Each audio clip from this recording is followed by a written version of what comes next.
Chapter 2 Ancient Beauty. Xiang Xiaolong woke up suddenly, his whole body in intense pain. He suddenly realized he's now falling from a great height. Crash! Tiles flew all over, and he felt himself crashing through a roof right into a house and landed on a man. Groans and the sound of bones cracking can be heard. It was followed by a female's scream, and in his daze he seemed to see the back of a naked woman running out. Then he passed out. Without knowing how many days have passed, in between bouts of consciousness, he seems to feel a woman taking care of him meticulously, helping to clean his body and change his clothes, treating his wounds, feeding him goat's milk. Finally, on a certain night, he woke up. The scene that appeared before his eyes made him draw in a gasp of cold air. Heavens! Where is this place? He was lying on a soft and thick carpet, an oil lamp hanging on the wall.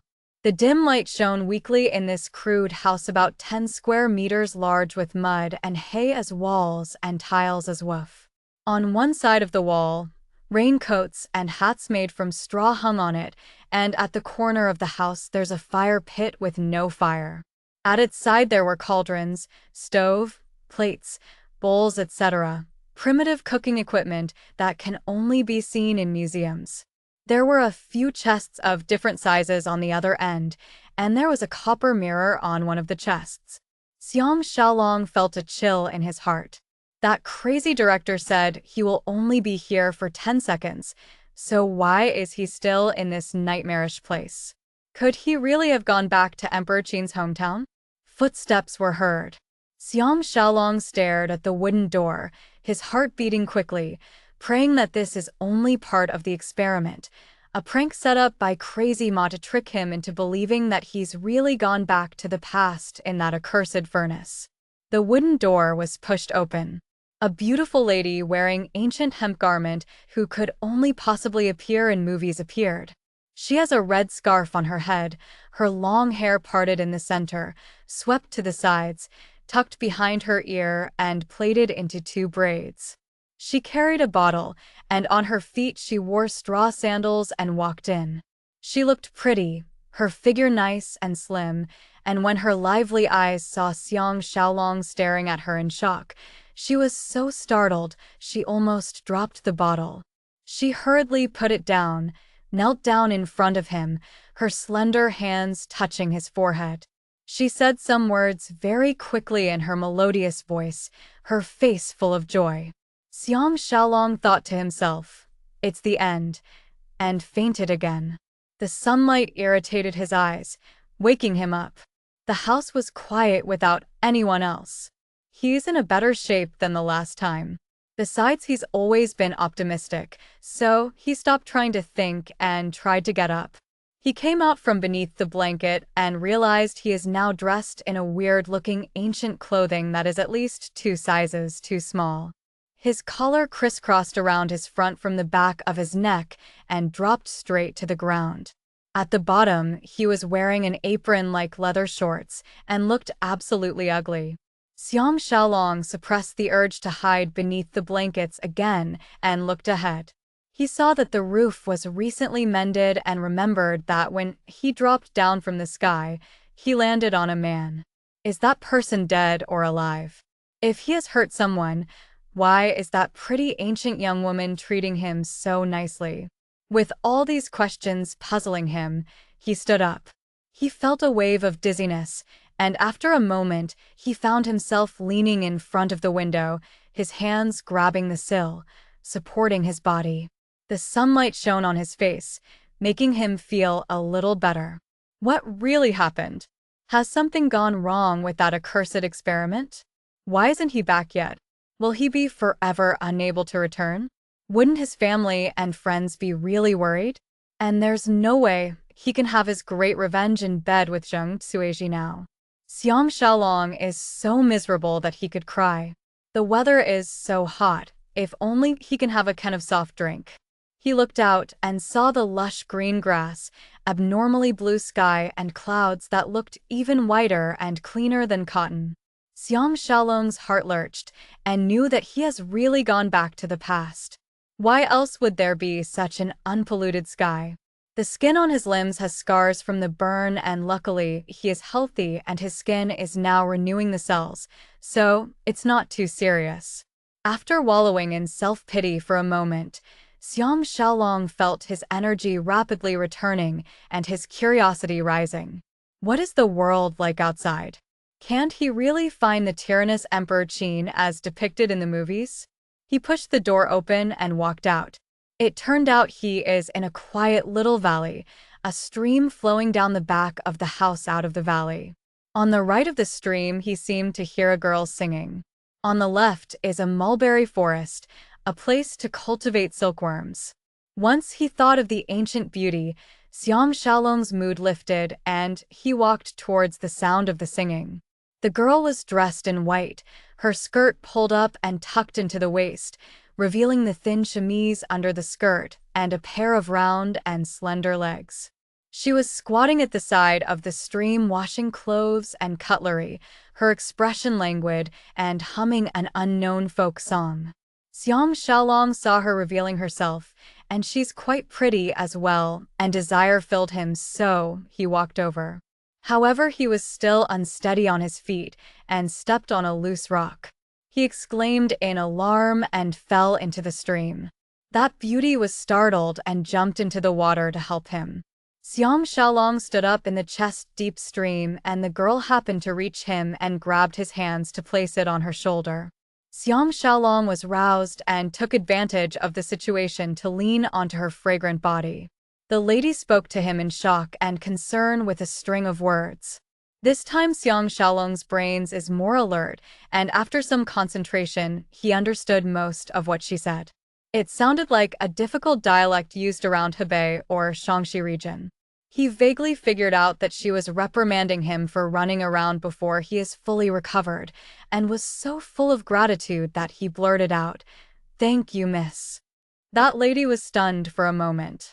She stared at him and asked, "Where did you come from?" This sentence may be difficult to understand, but Xiang Xiaolong finally guessed the meaning and was immediately dumbfounded. What can he say? Tell her that he came from the 21st century in a time machine? The two of them were still standing in the water, totally drenched. It doesn't matter to Xiang Xiaolong, but that beauty's clothes were thin, and after being wet it showed off her curves, and she's no different from being naked. The lady saw Xiang Xiaolong's hot eyes staring at her chest. She blushed and immediately forgot her question, and hurriedly helped him to shore. Xiang Xiaolong can't help but take the opportunity to lightly knock into her breasts, and the lady's face blushed even redder, but she did not object or reprimand him. Xiang Xiaolong was ecstatic. It seems that the beauties of this era is even more open than those in the 21st century. All those talk about not taking 3 steps beyond the house, or having to marry the man once he sees her body were all far-fetched, or it's those hateful Confucianists lecturing about morals during later years. So it seems that, even if he does not return to the 21st century for the time being, life would not be too boring. Xiang Xiaolong changed out of his wet clothes and sat opposite to the beauty, eating the rice she cooked, with vegetables, mutton and braised meat marinated with 5 spices. Maybe because he's hungry, but Xiang Xiaolong enjoyed the meal. All the food tasted especially delicious, even better than Peking duck or hamburgers. The beauty ate and looked at him with interest at the same time. Xiang Xiaolong was thinking to himself that this is such a secluded place, and not a village or even another house could be seen, and yet she seems to be living a fulfilling life. Could it be that the past is really better than the present? The beauty said something softly. Xiang Xiaolong asked in surprise, "What?" The beauty repeated her words, and this time he understood. She was saying that he's very tall, and she has never seen someone so tall. He was secretly laughing that people of this era must all be short, and asked her, "What is your name?" The beauty shook her head to indicate she could not understand his question and encouraged him to repeat 3 more times before she replied, "The people of Mulberry Forest Village all call me Maid Sanyang. Pretty silkworm lady." This time it is Xiang Xiaolong's turn to not understand. By the time he clarified it, the two of them were laughing happily. So Xiang Xiaolong told her his name as well. The conversation flowed with such tries, failures, and continuous work, neither party wanting it to end. When Xiang Xiaolong is 80% confident of understanding her dialect, he asked her about what happened the day he fell in through the roof. Mate Sanyang blushed slightly and said, "The man you crushed to death the other day is a bandit from a neighboring village called Jiaodu. He followed me home all the way from the market and was going to rape me. Luckily, young master fell down from the sky and crushed him to death. I've buried him in the mulberry forest." She paused for a moment, her face reddened to the ears, and she lowered her head and said shyly, "I was married to two brothers, but they were forcefully conscripted into the army by bad people and were killed in Chongping." The Battle of Chongping, isn't it one of the famed battles between Qin and Zhao, where the army of Qin killed all 400,000 of the Zhao's army? Xiang Xiaolong hurriedly asked, "How long ago did this happen?" Mate Sanyang replied, "It happened 9 years ago." The Battle of Chongping happened in 260 BC, then isn't it 251 BC now? Crazy director Ma wanted to send him back to 246 BC, which is the year Emperor Qin ascended the throne, and although he's off by 5 years, but considering the facts he's still quite accurate. He asked, "What is this place?" Mate Sanyang replied, "Didn't I tell you? It's Mulberry Village." Xiang Xiaolong asked, "Is this part of the kingdom of Zhao?" Mate Sanyang shook her head. I don't understand what you're talking about. I only know what happens in Mulberry Village. The news of my husband's death were told to me by the people in the market." Xiang Xiaolong exclaimed in surprise, "You really married 2 husbands at the same time?" Mate Sanyang replied, "Of course it's true." Xiang Xiaolong sighed quietly to himself. Although he has read a few books about the warring states, but he's not familiar with the customs during this period at all, so he put aside this question and continued, "Did you not bear any children for them?" Mate Sanyang replied quietly, "After the 2 fathers of the children left, life was extremely difficult and the children all died of sickness. Later I learned to keep silkworms and life finally settled." Xiang Xiaolong felt pity for her. This beauty has suffered much. Mate Sanyang said quietly, "I have been praying to heaven every day, praying to her to bestow me a husband. Just when I was at my saddest, heaven opened her eyes and dropped you for me. I am so ecstatic. From now on you will be Sanyang's husband." Xiang Xiaolong was absolutely dumbfounded. But it's not too bad as well. He need not put in so much effort to explain where he came from. Hi. It seems that he'll have to depend on her to support him. Suddenly, he had a flash of inspiration and thought that in 251 BC, Emperor Qin is still destitute in Handan, the capital of Zhao. If he can find and befriend him when he becomes the emperor in future, then won't his fortunes rise as well, and can have anything he want, including beauties? Once he thought of this, his heart itched and he asked, "Do you know the way to Handan?" Mate Sanyang shook her head at a loss, then her face turned pale and she chewed her lower lips and stammered, "Are you thinking of leaving this place?" Xiang Xiaolong climbed over, stuck himself to her fragrant back, his hands reaching forward to hold her little tummy and said gently, "Don't be afraid. No matter where I go, I'll bring you with me." Mate Sanyang's body softened at his touch, and she exclaimed happily, "Really?" Xiang Xiaolong nibbled her earlobes and replied, "Of course."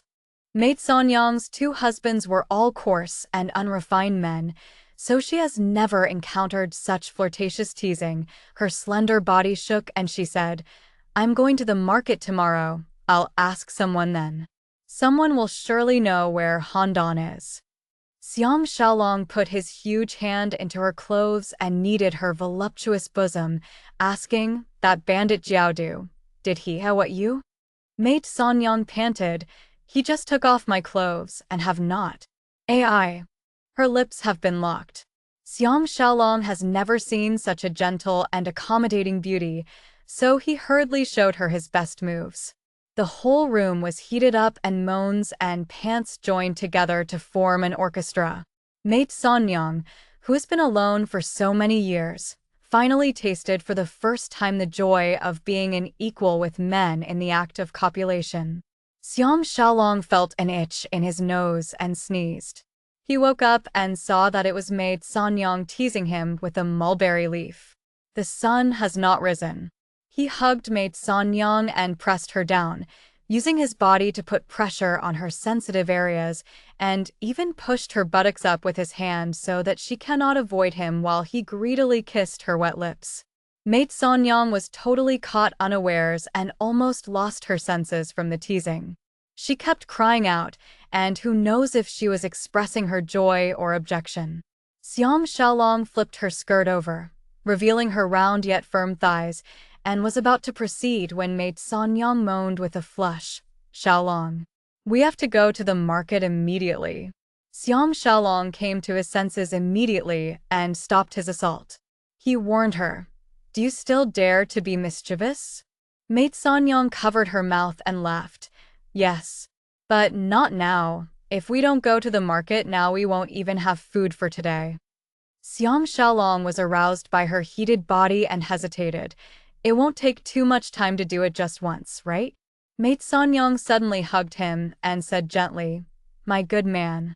Besides eating some food after lunch yesterday, you have been doing it to me until I fell asleep. You're even more capable than my two husbands added together, and now you want to continue. Are you trying to kill me? Get up quickly."